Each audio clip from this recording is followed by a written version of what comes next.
Hey guys, well, it's a rainy afternoon. I'm off early from work today. If you wonder how I pull that off, is that different days and different weeks I do different things. I don't have a set job that I do. Like this week I'm filling in them for somebody on a vacation, so they have a light day today and a heavy day yesterday and a fairly light day tomorrow. So some days I get to come home a little bit earlier, but anyway, it's rainy. Had a really big storm blow through last hour or so. So there's water on the porch. And I was sitting in the house.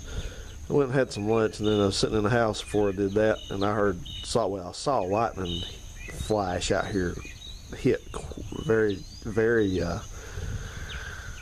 close. So I was looking out here after that and see what was the deal before it hit, and I couldn't see anything. Then when I was coming home a while ago, if you look over there, there's a big part of a dead tree laying there, and that came from right there, I think. He's got you got at least 2 dead trees on his property. I think that's the other one right over there. So anyway, that's the deal. It hit that tree, saved him part of the hassle of having to cut it down. But in another video, I'm doing a video that's a bunch of clips and stuff, and I did one where I walked around out here and showed you guys some of these plants, and I was talking about these birds, and I was theorizing whether I was looking at purple martins or not. Like I said in that video, I've been wrong about it before. Maybe some over there too, I think. Possibly. But I confuse those with chimney swifts, but I'm 100% sure now these are purple martins. And what it is, why they're out here, even with no housing for them, is because that they are probably fledglings, which means they have just recently left the nest. And so they don't live in a house at this stage of their life. They're going to hang around out here and just eat and all that until about another month or so, and then they're going to head back to South America for the winter. So that's why they're out here. And of course, purple martins like to be around people where there's habitation, because that helps deter predators. So they know that, and that's instinctual with them. So I'm glad to have them. I like martins, and so that gives me good vibes for next year, because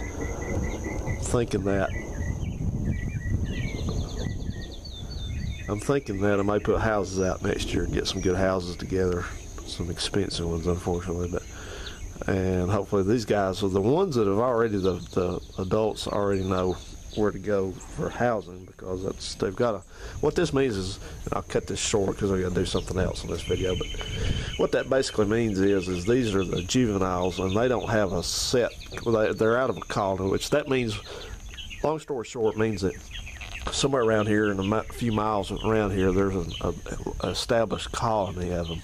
So that's where they're from, but they're not part of that anymore. So anyway, what I want to do today is I thought we would glance through some of these pieces of literature that I have that I picked up from the antique store the other day, and it was kind of interesting. This is the 1959 Nelson Sprinkling Equipment Catalog, and we will not look through every last piece of that. This is just something sort of interesting. If you're going to shop for lawn sprinkling equipment, that's what you would probably look through. Nelson Rainmakers, the most complete line ever offered. This is the Capri, a new Nelson bestseller. As attractive as it is dependable, the Capri sets new sales records in its first year, 1958. Modern in design, dependable in performance, and equal in quality, yet low in cost. The Capri meets a broad range of sprinkling needs. There's no price on this, I don't see. Covers 2,000 square feet. Sturdy cast sled base, die-cast motor housing, rust-proof zinc, plastic, large impellers, bonderized enamel, dial-a-rain sprinkler. You've got poppy sprinkler, clipper sprinkler, circle sprinkler, can't beat 'em sprinkler. That's got large efficient spray hole, can't be clogged. Cricket sprinkler, crescent sprinkler, and a large spike sprinkler. And you guys thought that you knew everything there was to know about sprinklers. You also have the, and I'm not making this one up, the Whiz sprinkler. And the Whiz head.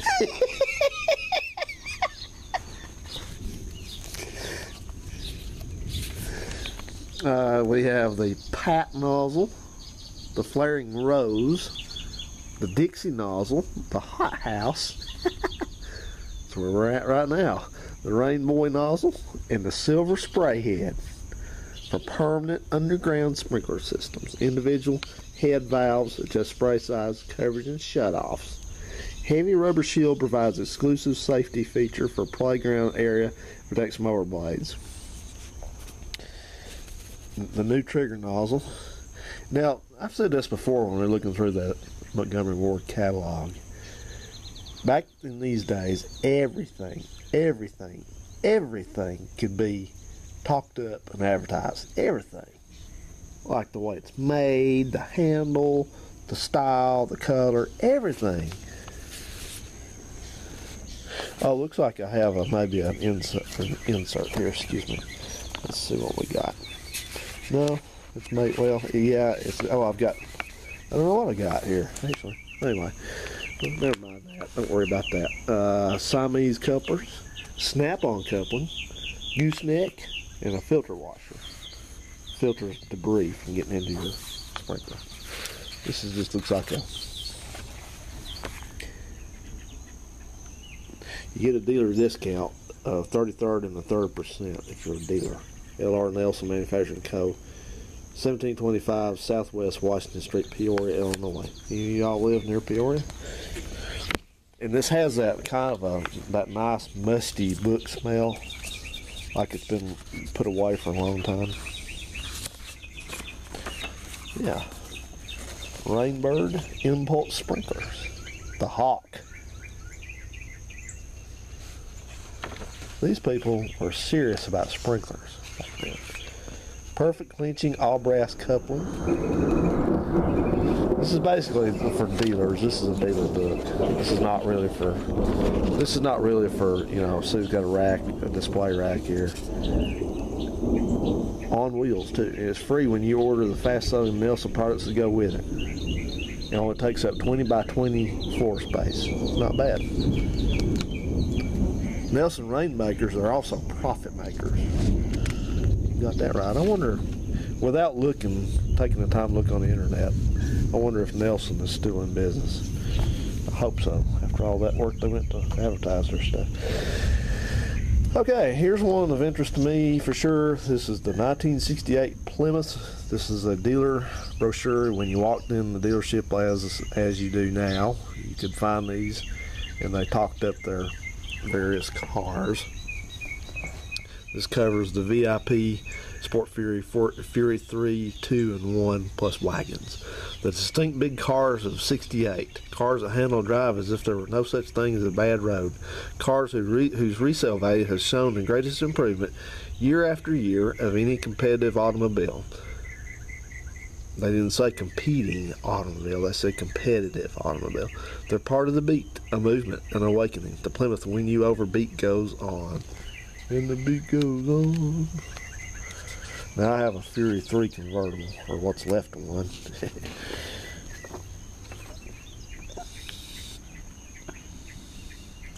This is a VIP.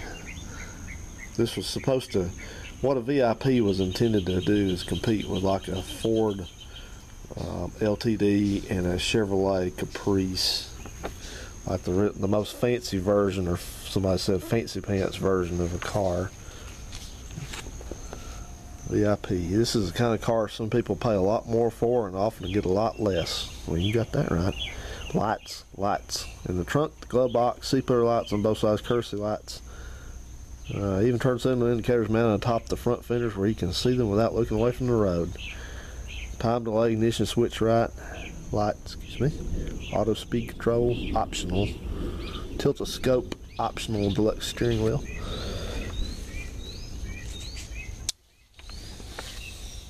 Sport Fury. Now here's a convertible, just like mine. Shows you what all kind of work I'm going to have to get that one put back together. People who are just natural born sports lovers, love Sport Fury, snap into a seatbelt. You'll understand. First experience, all vinyl bucket seats with thick foam padding. Then comes an unheard of choice between the seats: a floor mounted console with transmission shift control, or a center seat with back that folds down as an armrest. Choice is yours. No extra cost. That car there has the armrest. Boo. Second experience, 4 great V8s, from the biggest standard V8, which is a 318, to the biggest optional V8, which is a 440 in the class. Third experience, the ride, the handling, the feel of front torsion bars. Only 2 other American-built cars outside Chrysler Corporation offer torsion bar suspension, and they're priced $1,500 to $3,000 beyond the Sport Fury. We made Sport Fury complete, including on the convertible a glass backlight. It easily scrapes clean of ice or snow, doesn't scratch like plastic or have to be unzipped to lower the top. Alright. Sport Fury is more Sport Fury stuff.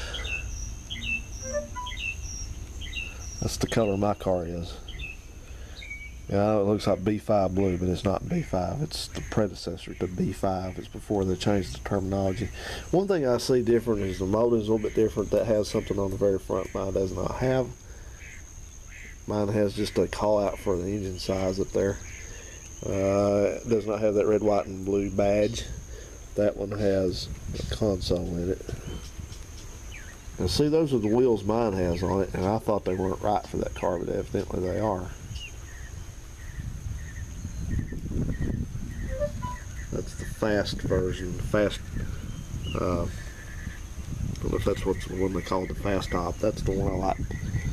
You see how these tops look different? It's hard to see with me waving the camera. See how that one looks more like a B-body? And then this one has got that type of a deal. Let's see. It's a Sport Fury convertible to a fast top and hard top. That's a hard top. That's a fast top. I personally like the hard top a lot better. Plymouth Fury 3. Okay, so here we go. This is what I got. Let's see. That's a sedan. That's a convertible. That's a hard top, 2-door hard top. That's a 4-door hard top. And that's a 2-door fast top. Plymouth Fury 3, our stylists went out of their way to make last year's best-selling Fury a trendsetter again in 68. 67 and 68 are fairly close together. More massive. So I'm not going to read all that, you know, but because it's just a lot of, you know, advertising talk. But this thing actually have a slant 6 in it. Can you imagine driving a big C-body with a slant 6 in it? Include our Super Commando engines, a 4-barrel 383 and a 440 inch. We already talked about that. Now,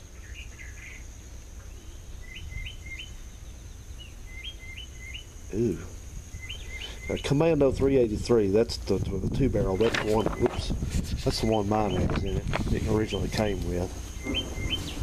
Fury 3 again. All right, Wynn, you're not cooperating with me. Yeah, I don't like those wheel covers. The trim is a little bit different, looks like, on the Fury 3, how it widens out. It comes back and it widens out. Now, evidently, I said something incorrect there. Mine is supposed to have something painted there. I see that now. That's supposed to be red. I have those where it says Fury. Fury 3. 2-door hard tops. Yep. They're a nice looking car. How about the standard interior? It too is a knockout, which I hardly have any of that. With vinyl and high sheen nylon upholstery, biscuit pleated. Fact is, most of what you want is standard. Inside and outside rear view mirrors, lights in the glove box in the trunk, padded visors, dual braking system, and etc. go on and on. As for options, you can let your desires run from deluxe wheel covers to 8-track stereo, from disc brakes in front to 3 shades of textured vinyl roofs: black, green on green, gold on white. You can say more, but why spoil the fun? The wheel is waiting, and waiting, and waiting, and waiting. There it is. A lot of good visual references here. If you've got the itch for a top-down favorite, Fury 3 says go ahead and scratch. Well, that's what I got. I got an itch for that. Most of what makes a convertible is a great convertible is standard. A strong unibody build that resists the usual squeaks and rumbles, a durable soft top that works electrically, and well, they made a mistake. Look at that. And thanks our engineers, I think you meant, excuse me, I made a mistake. And thank our engineers. There's a glass backlight which won't discolor and scratch like plastics, and you leave it zipped and lower top. But that's only part of the story. Convertibles should be long and low. This one is. Let's see. Convertibles should be great to have around rain and shine. This one is. Convertibles should not look just like any other convertible. This one doesn't. And the real kicker is for fresh air fans that this Fury 3 interior doesn't need movie stars or fading sunsets or moons over the country club make it glamorous. It's every bit as plush as it seems. It's carpeted, all vinyl upholstery. Includes fold down front armrest, notched back rear seat, notched back rear seat, cigar lighter, glove box light, clock, and all standard. Yeah, that's pretty nice. Alright. Fury 3. Fury 2. That was the kind of the more base version.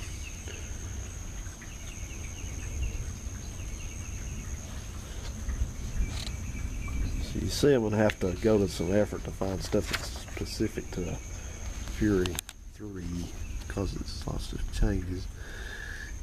Here's a Fury 1.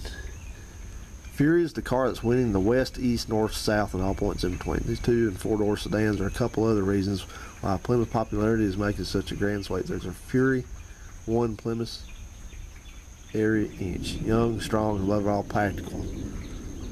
Well, maybe practical. I don't know about young and strong. When's the last time you've seen a Fury 1?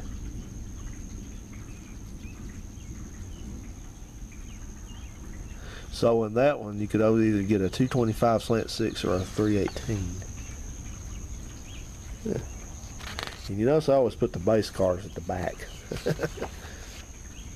All right, your wagon fans, here's a Suburban. Have you ever heard of an economy model that comes with full carpeting and all the trimmings? You did just now. Then you have a custom Suburban. Wagon for all seasons. Loaded up to the roof of lumber in the morning. Take it to the theater at night. It's right at home. And then you have a sport Suburban. That's a sport Suburban right there. Imagine a giant hauler brimming with luxuries like an all vinyl interior, individual front seat backs, and fold down armrest. Add body paneling with a wood grain effect, and you've got the idea. So you have a Suburban, and you have a custom Suburban, and you have a sports Suburban. And you better like every one of them. Okay, I'm going to stop here, and then we're going to look at options on the next clip.